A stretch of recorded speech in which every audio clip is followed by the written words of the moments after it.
What shoes are good for parkour? How do I find parkour shoes and what do I need to avoid? Will a good pair of shoes actually impact my parkour training? These are all common questions that both beginner and advanced practitioners ask themselves on a regular basis. Shopping for parkour shoes doesn't need to be complicated, but there are a few things to consider when you're actually looking at investing in the only piece of equipment we need for parkour. So in this video, we're going to look at the complicated world of parkour shoes. I'm going to tell you what to look for, what to avoid, and towards the end of the video, I'm also going to give you my top personal choices for parkour footwear. So when it comes to parkour shoes, there are three elements that you need to consider: the grip, the cushioning / padding, and the durability of the shoe. Starting with the grip, we really recommend looking for a single-soled piece of rubber on the bottom. A lot of what we do in parkour is jumping to walls, jumping to rails, or climbing up things. This means that you really want to maximize the amount of friction that you're getting on an object. A lot of people make the mistake that they think AstroTurfs or hiking boots are going to be really good for parkour because they've got those raised grooves. But in reality, you're looking for that single flat piece of rubber on the bottom. The reason we say to go for a single flat soled piece of rubber compared to a shoe like this, which has got a segmented piece of rubber on the bottom,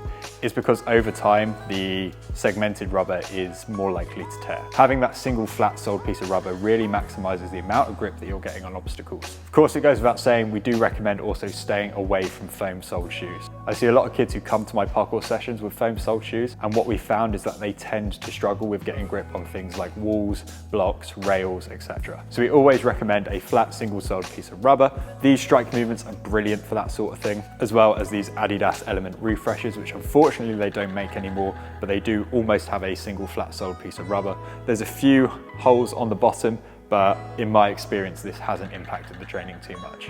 Something like these Adidas running shoes, for example, there's big holes in the bottom, it snags and tears very easily. I wore these shoes on one training session outside and I actually managed to snag the rubber quite quickly on them, whereas with a flat single sole piece of rubber, I didn't have that problem. So rubber is really, really good for that friction and grip. If you're shopping online, make sure you try and find a photo of the bottom of the shoe sole. If you're shopping in store, just flip the shoe over, check the rubber on the bottom. With shoes like Reebok, they do have some raised grooves to begin with, but as you train, these will wear down. Next, we're going to look at cushioning on the shoe. So cushioning is that middle part of the shoe. It's underneath the sole, but it sits just under the actual bottom of the shoe there. And this is really where personal preference comes into play. For example, for someone like me, I tend to do quite explosive movements within my training. And what I found typically is thinner shoes like this don't really give me the amount of protection that I need.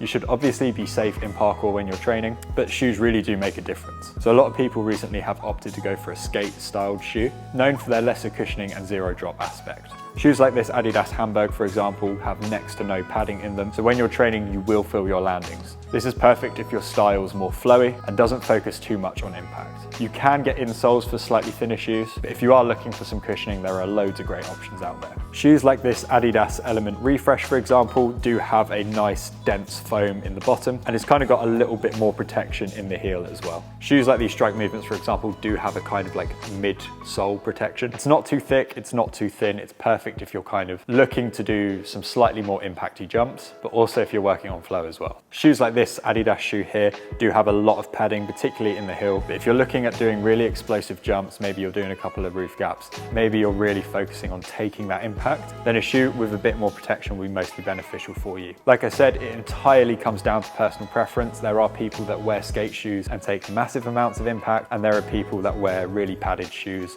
but they're just focusing on flow routes. Think about where you are in your training. If you're a beginner just starting out, it might be worth starting with a slightly thicker shoe whilst you get used to that impact. And if you're someone more advanced that maybe wants to work on their landings, their foot placement, or their technique, then I'd recommend going for a thinner sole shoe just to get used to that. Like I said, personal preference does come into play. Finally, we're going to look at the durability of the shoe. It goes without saying that if you're buying a pair of parkour shoes, you do want them to last you a little while. Going back to grip for the moment, that single soled flat piece of rubber is going to do wonders for durability of the shoe. This is because that when you're jumping to objects, there isn't going to be massive amounts on the sole of the shoe to snag or tear. I know I keep mentioning these shoes, but these with that segmented sole on the bottom aren't great for durability. Like I said earlier in the video, one session in these and I managed to snag a little bit at the bottom ever so slightly. Shoes like this Adidas Element Refresh, for example, they have that flat soled piece of rubber and they did end up wearing down over time, but compared to most pairs of parkour shoes that I had, these actually lasted me a very long time. So I've been using the K-Swiss SI18 since September 2023, which is about 6 months from when this video is being recorded.